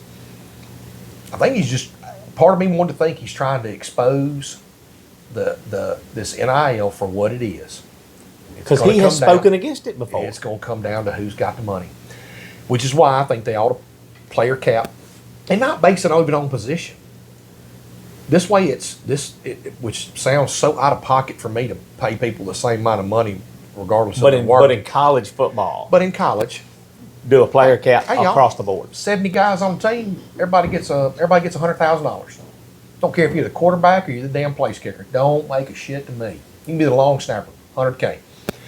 Other half of that is these schools, which is a lot of money for some of these kids. And some of those kids on that team ain't making $100K right now. It's more money than any of those kids I can guarantee have ever seen in their lives. $100K, six-figure money. But make them, got another Walmart order, make them have a financial advisor. And this part of the deal with the NIL is, and with the school is, yeah, you're going to make $100,000 a year, but 25% of that, $25,000, has to go into this financial advisor's portfolio for you, so that and you can see it now all the damn time in football, that if you make it to the next level, which is a big, big, big if you don't make it to the next level and start seeing that stupid money, you're going to have a little bit of a nest egg to fall back on to get you a good start in life when you graduate, if you graduate. Because we're insane if we don't think that every player out there is... You're talking about an 18-year-old kid. Which they don't know shit about This is crazy. I'm 47 and I still don't know a lot of shit. And still bad with money. But when you've got an 18-year-old kid, but here's the other side of the coin, Stafford. When you've got players out there who their sole thing right now is to get on a highlight reel, make some crazy tackle, make some crazy hit, some crazy run, sacrifice their body to get on a highlight reel so that the coaches see it, so that the school pays them more money next year or they get noticed by another school. You're getting kids that are going to go out there and they're out. It ain't about, I'm trying to rip somebody's head off because I just love football this Or much. I want to win. I want to win. Yeah. I'm trying to get a highlight reel going for my next venture, and these kids are going to get hurt bad and then never play the game again. Not saying they wouldn't make it to the NFL. I'm not even saying that. Just the ones that are going to get hurt between freshman year and senior year. And they're going to hurt the rest of their life, some of them. They're going to hurt the rest of their lives and not have a dime to show for it because Kewan Lacey goes and puts a $200,000 diamond grill in his mouth that he wears on the field. That's nuts. That is nuts. That's nuts. You know the other thing I think they should change, Will? What's that? And Saban said this. They ought to be just like the NFL on these coaches. You ought not to be able to contact another school's coach until the season is over. 100%. That's the way the NFL is. You don't contact the Cowboys coach in the middle of the year and say, hey, we're looking. You can fire your coach in the middle of the year, but you can't contact somebody. You can contact a college coach. You ain't contacting somebody else's coach in your league. And that would stop all this coaching, because once Florida fired, then LSU going, oh, well, we got to fire because we got to get in line because they all want to Kiffin. Mm-hmm. But if we don't get in line, if we don't fire our coach, we can't be talking to him. So they fired, which Brian Kelly was a ridiculous fit at LSU anyway. And he's a good coach. Yeah. Just a bad fit. Bad fit. Do you ever watch, you remember Tasho? Oh, my God. Kiffin's Corner? Good God. So let me just tell you. I was howling at that damn thing. The day that that Ole Miss hired him, I sent the original Kiffin's Crimson Corner, which is with a K, so it's KKK. If you hadn't seen it. And I sent that to every Ole Miss person that I knew. It's the funniest thing I have ever seen. Hysterically at that damn thing. They're just on there just cussing his ass out every single phone call. Well, you know they've done a new one. I'm talking about the new one. The old one's even better. Hilarious. He's got his ex-wife in the new one. At the time, she was his wife. Yeah. In the old one. The other funny one I saw while we're ragging on Lane Kiffin was this cartoon somebody made, and he moves. So Kiffin is a cartoon. He moves to LSU, and he's looking for a hot yoga place. Said, is there any hot yoga place that has a bunch of freshman girls in it? Yeah. And he gets in there, and it's cartoons now, but it's this rather large freshman girl in front of him, and he said, I said no fat chicks. It's so wrong, and it's like, you can kind of have him saying it, you know? I wish people would look at it and go, it is what it is. He's not going to ever go anywhere, and that be his settle down place where he. Yeah, I think he's just a vagabond in a way. He may not stay there. Bag or whatever you want to call it. He's just a dude. He's a nomad. It's wherever the money's better. Now Hugh Freeze just wasn't a good human being. I think. No. He just wasn't a good guy. No. I think Kiffin's just a wanderer. I think he gets bored. Yeah, I think everybody figures him out. He's got a shelf life everywhere he goes. But he could have stayed. My argument about Ole Miss was he could have stayed at Ole Miss and retired and said, I want my statue right over there. They'd have put a bronze statue of his ass up. Because he was going to win 9-10 games every year and maybe probably be in the playoffs every year because they're fixing to expand it out. He probably never missed the playoffs. But here's the other side of the coin. Did you ever hear anybody, whenever you heard Ole Miss football mentioned, was it a player or was it Lane Kiffin first? Always Lane. Always Lane. I couldn't hardly tell you who the players were. Other colleges, you hear who the stud player is first. Yeah. Stud QB, stud running back, stud wide receiver. You hear those names first before you hear the coach's name. That whole damn program was revolved around an egomaniac's name that wasn't playing ball. And wasn't putting his body on the line. And a lot of people would say wasn't making 5% of the damn calls from the sideline. He what? His offensive coordinator is great. Great offensive coordinator. Yeah, his offensive coordinator's showed enough good. But, you don't think of, God bless him, but you don't think of the Kansas City Chiefs and think Andy Reid. You think Kansas City Chiefs, think Patrick Mahomes. You think Travis Kelce and anything about his girlfriend. That is partially college football. Yeah, coaches are big. But you normally you think about the big player. As a State fan, I was crushed when Mike Leach died. Oh, he was great. Because I adored that man. There's like 2 celebrity deaths that hurt me, and it was Mike Leach and Anthony Bourdain, even though Anthony Bourdain and I could sit down and not agree on a single thing. You know what I mean? He's big-time liberal. We wouldn't agree on anything. Yeah. But I loved watching that dude because he was fair with people. But Leach was genuinely one of the funniest people I've ever heard talk. Yeah. When they would interview him on the sidelines or after a game, he wasn't even talking about football. No. He was just talking about. I watched him the other day. He was talking about talking about how much he hated candy corn. Yes. And I went, how can you not like that? I don't even care if the guy wins a damn ball game. How do you not like him? That and was keep him after we around? beat Vanderbilt. That was a Vanderbilt game on Halloween. How do you not keep him around? It's like he never lost a press conference ever. Did you hear him giving the female sideline reporter Marriage advice. marriage advice? Yeah, Oh, yeah. Elope. I'm gonna tell your husband right. And he looked at the camera. He's like, elope. Trust me on this. Yeah. It's like, I'll give you $20,000 or something crazy. so he goes to Key West and buys the place in Key West. So if he wasn't in Starkville, he was in Key West. I mean, he went back and forth between Key West and Starkville. And there was a bar that he sat at every time he went down there. And they said he loved to do karaoke. He loved to drink. I mean, you just know you want to hang out with this guy. But there was this one bar he sat at, and there's a retired bar stool in there for who's the author from down there? I can't think of it. He's dead now. I got William Faulkner on my brain. But anyway. Ernest Hemingway. Ernest Hemingway. They got a Hemingway stool retired because Hemingway used to sit in there. Really? The only other retired stool in there is Mike Leach. They got Mike Leach's hanging next to Hemingway. Is that not wild? Yeah, it's great. He's like a cartoon character, but He was really so good to was. watch, man. And he was so smart, and his players loved him, and everybody liked him. Yeah, I don't know how you couldn't. I'd love to go sit down and have some drinks with him. I know he's passed away, but hell, he seems like he'd be a shitload of fun. Hell, he probably wouldn't even want to talk football. You just watch these guys that were being recruited by him and go, Mike Leach would call and talk to him for 2 hours, and they'd never talk about football. Mm-mm. They would just talk. I think people just played for him because they liked him. Yeah. No, I think so. Yeah, it's a lot more fun now keeping up with it because I'd fallen way out with professional sports. Just didn't care for it. Too many egomaniacs, and I grew up in that time frame, and I know it was better before then, but I grew up in that time frame where you were watching ball players play ball not because of the money. They were playing because they loved playing ball. Especially basketball, I think. You mentioned a few of those players for basketball. They just loved now, it. man. It's so terrible now.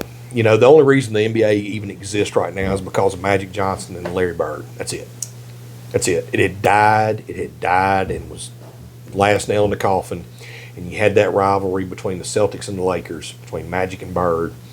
And speaking of, I got Wilkes, he loves Larry Bird, but I got him it's a print signed by both of them. It's got a patch of the Celtics and the Lakers, picture of Larry and Magic, signed by both of them. That was one of his Christmas presents. The funniest thing is to watch those old documentaries where all the black players are watching Larry and talking about Larry and going, y'all understand he's not white. Oh, yeah. They're like, he's not white. One of the It's the funniest thing ever. I always, you kind of hierarchy, they always say about the GOAT, all this other stuff, who's the greatest players at this sport. Yeah. And I tell people all the time, I think Larry Bird is and will always be in the top 5 greatest basketball players think to ever so, play the too. game. Jordan, of course, Kobe, Tim Duncan. People don't like him, but Dennis Rodman. I was love good. watching Dennis Rodman. Dude, Shaq had one season there that may have been the greatest season that any player's ever played. Mm-hmm. But then he went way downhill after that. But if you go back, if he played that season 5 times, he would be maybe the greatest of all time. Well, he was so good there. It may have even been 2 seasons. But for a minute there, he was so good. And the thing I like about Shaq, he's a good dude. I've watched He's just stuff a on good him, person. and he comes off as a fine human, and the secondary would be his basketball. Yeah. And that, to me, that says a lot because you do see a lot of people that money changes them in a a lot of people in a very negative way. It doesn't seem to have gotten to him like that. I loved Michael Jordan growing up, and He's such a competitor. if anybody that says or is watching this or whatever that ever says LeBron James is the best basketball player in the world, I would ask him a question. How many finals has LeBron played in and won, and how many finals did Jordan play in and won? There's not a comparison. How many people got murdered over a pair of LeBrons? Right. No. But you remember people were literally killing each other over Michael Jordan tennis shoes. Did I ever tell you this story? I worked at Chuck and Charlie Connolly Shoes, Chunking. I've never heard it called chunking Charlie Connolly, but that's great. He was chunking Charlie Connolly. He was. And but I worked at Connolly's my freshman year in college, and there was a location in Cleveland and Clarksdale, and then I think one up in South Haven, and I think Lolo had one over in Greenville, and there was one in Greenwood too. But I worked. Is the one in Greenwood still open? Maybe. I think that may be the only one that's still open. I think it's the only one left. Yeah. They but I worked over there, and we had a side over there called Performance Sports, and this would have been long before there was ever Hibbets or anything, and it carried all the trendy shoes and the matching hat with the matching socks and the matching this. So we had that was the other side of Connerly's. And when we would get in, and we see this now with new product in the car shop now too, there'll be people camped out. Like they know when something's getting dropped, they'll be out there camped out. You know what I mean? Yeah. Hanging out before we open, wanting to get first boxes and stuff. But when we would have a shoe release, especially Jordan, them son of bitches would be out in front of Performance Sports. If we opened at 9, they were out there at 6 in the morning. And so we were smart because of theft. You only put one shoe out. Even in the boxes, you only put one, you left the other ones in the very back, and that way nobody gonna steal one shoe. ain't nobody gonna steal one shoe. You look kind of stupid. But I'm walking out of the back, and I've got stacks of Jordan shoes in my hands to bring up front, because I know as soon as we open the door, he's gone. I think we had 2 of every size, from like 7 up to 13 or something. As soon as we opened that damn door, and I was working up there with a guy named Raymond G. G played football at State. Big son of a gun. And I'm walking up front to put them behind the counter, because that's how we did it. G opens the door too fast, and these sons just come in there, and they're mowing. Do they tackle you? Here's this 180-pound white boy over here carrying all these shoes we want, and they're all coming at me. And I literally took the boxes and I went. And I said, y'all can have this. And I said a few curse words. I threw them up in the air, and I ran back toward the stock room, and they were jumping on that summit like locusts. It was such a big deal. People forget how big a deal that was. Ridiculous. Have you ever read the book Shoe Dog? No. It's very good. It's about the guy that started Nike. Mm-hmm. And he talks, they actually made it into a movie, but the book is really a business book about how he grew it. And they were basically, he was struggling to make payroll when those shoes came out. Nike was a big company, but they did the same thing Blue Delta did. They just kept rolling it. You know, if they made a little money, they went out and got somebody else. Right.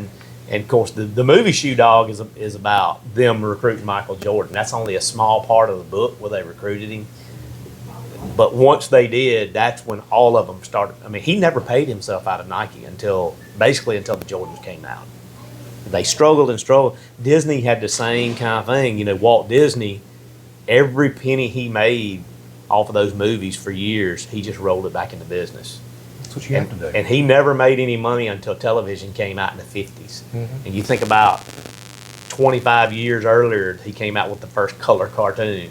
And then in the 50s, when they started running them on TV, that's when and TV was paying him all these royalties. That's when he started really making money. And it's like, you're like, wait a minute. That's another great book. The biography of Walt Disney for a business person is very good, because you just, like, he made all this money off of Snow White. He did make a lot of money off of that.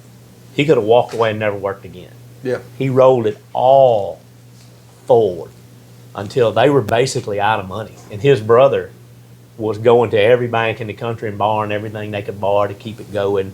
And a bunch of their movies didn't do that well, really, until they started. When it came out on TV, he realized, wait a minute, these are new kids that never saw the movie in the theaters, and they realized they could re-release them in the theaters to a whole new generation of kids. And so they started re-releasing them, and like Bambi lost big money the first time.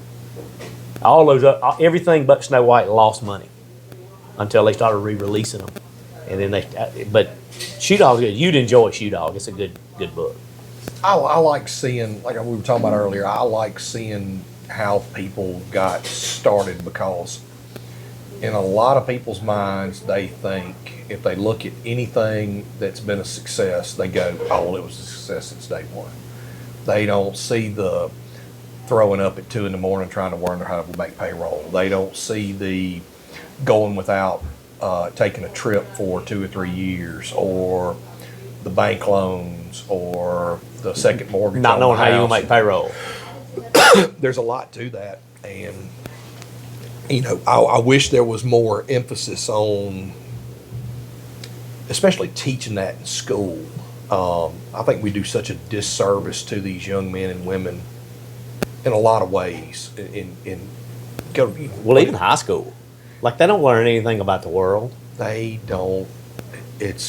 And you know what happens to them when they graduate or they age out of that school?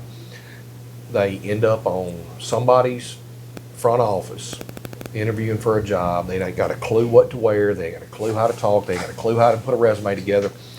They couldn't tell you the amount of individuals right now that are in their 20s that have never had a checking account or have a driver's license. Oh, the driver's license thing blows my mind. Is astounding. You and I are probably from the same cut of cloth. Brother, when I was 14 and a half, I was begging my daddy to go get me a hardship. Let's go take my driving test now. Yes. Now I wanted I wanted that car. That was a piece of freedom for us, though. They don't see it as that way anymore. But it's funny, we were on the way driving here when I picked up the biscuits. One of the things, random thought in my mind, Archie Manning's sister, Miss Pam Shelton, taught us economics in high school. And the first thing she taught us was how to balance a checkbook. And I have never forgotten that. Like now they teach economics and they're like, put together a business plan for such and such. And I'm like, but they don't even know how to balance a checkbook. Why are we jumping ahead? It's like when I took computers at Mississippi State, it was a programming class. Yeah. But we didn't know how to turn the computer on. Yep. And I'm like, even the guy teaching the class says, this is kind of insane. But that's what they do. They don't teach basic skills. They don't teach you what taxes are. They're setting these kids up for failure from day one. It feels like to me that's some of it. By the way, I almost didn't pass high school because Miss Shelton also taught typing, and I couldn't type to save my life. And we used word processor typewriters. It was a typewriter, but they call them word processors. So it was like a normal typewriter, and I couldn't do my speed drills. I couldn't type fast because you were not allowed to look at your hands. Mm-hmm. You had to look at the paper, and I couldn't do it. I just could not do it. To this day, I have to look at my hands when I'm typing. I thought that was one of the dumbest classes I took in high school, and it ended up being one of the best ones I took. The typing class? Absolutely. But you probably took it on a computer. You're a little younger than me. No. We had a real typewriter. Hell no. We had real typewriters too, but they had swapped over to work. In a lot of people would call this a real typewriter. You type on it like a real typewriter, and the paper comes out like a real typewriter, but it's a processor in there, rather than the thing on clink, clink. No, this was keys, brother. Boom, Yeah. boom, boom. Yeah. I mean, yeah. It was keys. We had already graduated. Keys, a ribbon, all that Man, stuff. you North Central Academy, we were ahead of the curve. Yeah, Lee Academy, man, we were still in the Stone Age. I remember going and taking the ABC test at Lee. You remember those ABC tests? Of course. And how I ended up taking that ABC, because I didn't have that great grades, but it wasn't but so many of us. And I really do know I went and took it in science. And by the time we got to science class was the last period, the day they chose those kids, well, all the smart kids had been picked up. So Stafford was left, and I had like a B in that class, and ended up going and competing in ABC in science. And I think did pretty well, considering, Man, I was having Miss Garl's class. World's shittiest student ever. Awful. I couldn't do it. School just doesn't make a lot of sense to me, man. Me either. I learned more at a Parks House, and I did not graduate with honors, and my last name starts with an S, so I was on the back row, because they do it honors first and then alphabetical. And so I'm sitting on the back row, and there was this one kid, I'm not going to say who it is, that literally for 12 years called me every night wanting to know what the homework was. And he's sitting up there with honors. And it made my mama say, man, like that's that same kid that can't keep up with his homework. How does he have honors and you don't? I said, I'm proof that you can go to college too and not really do a whole lot. I don't want to get on a rant about college and high school, but God almighty, man. I hope, by the way, they're running the dishwasher. And I don't know why it's so loud because the door's cracked a little. I guess I could shut it. But maybe these won't pick it up too bad. Yeah. They do pretty good outdoors. If there's a hum, for those of you listening on Spotify or whatever, sorry about that. Yeah. Washing them dishes. How long we been talking? Shit, I don't know. An hour and something, isn't it? Yeah, at least. Yeah. I wasn't keeping track, but yeah. I know you got stuff to do. Hey, I'm gonna go to the office and The office in Cleveland? yeah, we got to do our kind of year-end review, what we did right, what we did wrong, and then what we're going to do in 2026. And I just want to hear all the right stuff. That's what I've been working on. I just, Wrote a new employee handbook. you know, ChatGPT's awesome. it really It helped me with that. It really is, and I feel so bad for the people. I keep thinking in my mind, who's going to lose their job? A lot of folks. Who are the wagon wheel makers right now? Yeah, know on what the I buggy mean? whip. Yeah. Who's making the wagon wheels right now that thinks I went to school to make wagon wheels and I'm gonna make wagon wheels until I retire? And now they're getting a dose of artificial intelligence and ChatGPT. Well, it's funny. I listened to a video this morning, and he was talking about how few, we're used to in the economy. We pretty much make 300,000 jobs a month in, month out since the 1950s. Yeah. But last month was like 60,000. The month before that was pretty much, they don't even have good data because the government was closed. But we also don't have the people we had.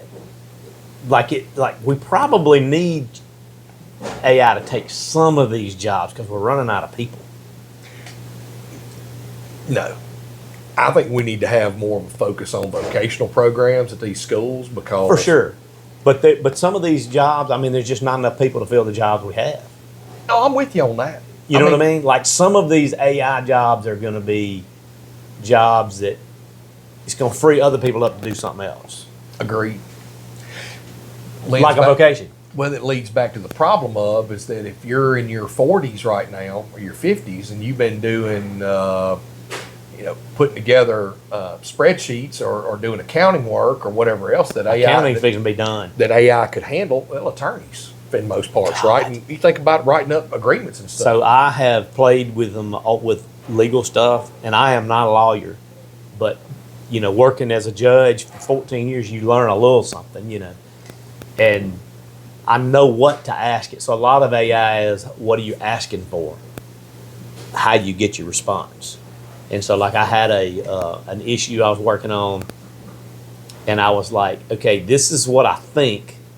Try and prove me wrong and give me case law, give me links to the case law. And then, so working from the opposite side. And then I got an answer from ChatGPT, then I went to Grok, and I said, this is what ChatGPT says about this law. And Grok says, that's not exactly true, and here's why. And give it back to ChatGPT, and ChatGPT says, I agree with Grok. And what you're going to be able to do if you know how to use it is scary, because I'm like, I got all of those answers in 15 minutes. Mm-hmm. It would have taken a lawyer 10 years ago all day to come up with that at $300 an hour.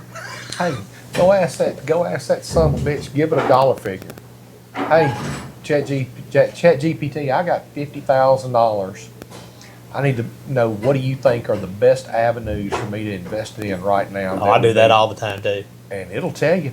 One of my buddies in my damn fantasy football league, this asshole, I came in last this year. This asshole got ChatGPT to pick his damn fantasy football league team. How'd he do? Pretty damn good. It won't pick stock for you because I've asked. But I do ask about, I'm like, I don't do a lot of penny stocks.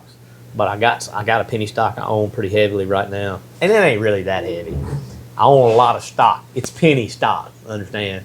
Like I got in at like 30 cents, right? And you are Jordan Belfort. Yeah. So, but I know the guy that runs the company. I know who's on the board and that kind of thing. But I still ask ChatGPT, I'm going to have to close the door. They get too loud. That's so much better. Why didn't I do that earlier? I don't know. Rookie. Rookie. I still ask ChatGPT, I'm like, help me dissect what we know that's public record. Because penny stock, they don't have to do public filings and stuff. But they do some public filings because they're planning to go public. And it's like, well, you know, the income's not good, but they don't have any debt. No. It's a 50-50 shot. I'm like, all right, just hold on. Because I bought this stock at 30-something cents. It went to $1.59. And today, I think it's like 20-something cents again. But it got down to where it was like 10 cents. So it went to $1.59. And you know that's going to happen. People are going to bail and cash out. So a lot of people bailed and cashed out when it hit in the $1.50 range. Because there were a lot of people that were in at 10 cents. Mm-hmm. You bought a stock at 10 cents. Say you, and originally when you got the 10-cent stock, it was a $100,000 minimum. So say you put $100,000 in 10 cents, it's $1.59. You're gonna cash some money out. Ain't no doubt. Like unload some stuff. And of course it tanked when that happened. And they don't have. I talked to the CEO of it the other day, and he said, if I wasn't a CEO, I would have shorted it because I knew what was gonna happen when it got up high. He said that was too high. It shouldn't have gotten that high. And he said I knew that we had some guys that were gonna bail out. Don't you think, I mean, if we're seeing the writing on the wall right now, if two jackasses in Drew, Mississippi right now are seeing this, how do you don't prepare? you think that the state, federal government, our educational systems would start going, hey, we need to start focusing on jobs that require human capital, because if you're getting a degree in graphic design right now, It's not gonna be good. if that's what you just spent $80,000 to $100,000 on in your education, and you're fixing to walk out, and like I said, AI and ChatGPT are getting smarter every damn day. Every time we type something in, something's just getting smarter. It learns. It learns. It doesn't have that 150 cap on relationships that we do, or that knowledge cap that we have on how much our brain can hold. It ain't got it. And we're saddling these kids up, either with telling them you're not smart enough, you don't have the money, or you don't have the athletic ability to go to college. So, Go into debt. go into debt. Right. Go into debt, or just don't go to college at all, and then you just figure it out. Hell no, we ought to be starting these kids in ninth grade and showing them, you can go be a lineman and make this, you can go be a plumber and make this, you can be an electrician and make this, you can be a welder and make this, you can be a personal care attendant and make this, and there are readily available jobs in your market right now. The fact that we don't, and I'm going to get off my soapbox rant here in a minute because I know you got to go and so do I. But the fact we've got the largest propane tank maker in the world, and we've got Survey Steel over at the port that all need welders. The fact that we don't have a vibrant, I don't know what it looks like over there at Cleveland Central now. I remember what it did when I was by there helping the former superintendent try to put it together. We don't have like a damn massive building in this region that's pumping welders out as fast as we can. MDCC does. But you know what's crazy about that? So You can't get half the students can't get over there. it's a problem. We're rural. Pipe fitters is big. Yeah. And if you're going to weld at a propane tank facility, you got to be a pipe fitter. Yeah. Because it can't have a leak, right? Yeah. But pipe fitters is big at MDCC, and the shipbuilder, Ingalls Shipyard, came to MDCC and said, we'll guarantee a spot for any graduate that you have, any graduate. And a guaranteed spot, 100% placement if you want that job. Now, everybody doesn't want to go down to work for Ingalls, but the bottom line is the jobs are there. They're begging. You talking about somebody coming 5 hours north to a junior college looking for people to weld. Starving for them. My next question would be is, why didn't that guy being allowed to go into, or why isn't every high school around going, oh, does Moorhead really need to be the only place that offers this? I know for a fact there are individuals in this county, at least there were 4 or 5 years ago, that told me to my face, I need this for my company, I need this, I need this, I need this, and I'm willing to make an investment. I was one of them that said I will make an investment in the school system for personal it was a CNA program, certified nurse assistant. Why? I had to have them. If I don't have them, I can't make money. So I'm willing to invest money to make money. Crazy concept, right? Yeah. And crickets. It was crickets. You're talking about from the high school system. Yeah. From the yeah. To the point, I think you were at that meeting I did. I said, hell, I'll go build a damn building. A vocational building. We'll just call it Bradham Vocational Tech. I don't give a shit what you call it. But And why are high schools not doing vocational anymore? it's our state is so We do have a good junior college system though. I think that's what they've relied on is we're gonna get them out of high school, send them to this junior college system. But like that 2-year associate degree that they do in junior college, that's not worth Why the hell much. can't we start teaching these kids in 9th grade? Why can't Well, that's we what I'm getting. That's where I'm going with this. They're doing that. They're doing the 2-year vocational. I mean, the 2-year associate's degree. My daughter got that in high school. She got a 2-year associate's degree the day she graduated. Actually, she did 2 graduations. She graduated from Copiah Lincoln, and 2 weeks later, she graduated from Mississippi School of Arts. That associate's degree is worth nothing. Because what, you gonna hire somebody because they got an associate's degree from junior college? What does that mean even? It means they passed math, science, and history. What am I missing? But if they came out and they had actual skills, they learned skills instead of they took the same stuff they just took in high school, which it is the same stuff. That's how they did it. I don't know. I don't get it. It's supposed to help them get ahead in college, and it has not done that for her either. What kind of a benefit would it be? And I'm not picking on Cleveland Central, but if I had somebody from my organization, they have a great. Let's say they have. I don't know if they do at the time. They did not. They have a great CNA program. You can not dumb it down, but you can bring it down to PCA, which is what it is now, personal care attendant. Have a great PCA program. They do a lot of hands-on. They start these kids out in 9th grade. But I have somebody from my organization walk in there to these kids in 9th grade, 10th grade, 11th grade, 12th grade, and say, the second you graduate and you go through this program and you can show me a certification that this school signs off on that says you've been trained these last 4 years for an hour a day, whatever it is, 30 minutes a day, twice a week, whatever it is. But you've got all this and you understand the task at hand. When you graduate, we're going to hire you over here. May not be the best money in the world, but you got a job. Yeah. If that's something you choose, or welding, but you have that person that's with that company. Or HVAC, or whatever it is. That ain't just some talking head up there going, well, you can get a job doing this. No. I'm telling you, here's a job doing this. If you'll commit right now to start taking these courses while you're in high school, when you graduate at age 18, we're going to put you to work making X an hour. Do you know what it would do to the landscape of the Mississippi Delta and Mississippi in general if you could take 10% of the graduating class that is probably not going to college for one reason or another and put them in a job where they are pumping money into the economy and into their pockets, able to buy a home, able to buy a car, groceries, do some fun things in town? What would it do to the landscape of Mississippi in 5 years?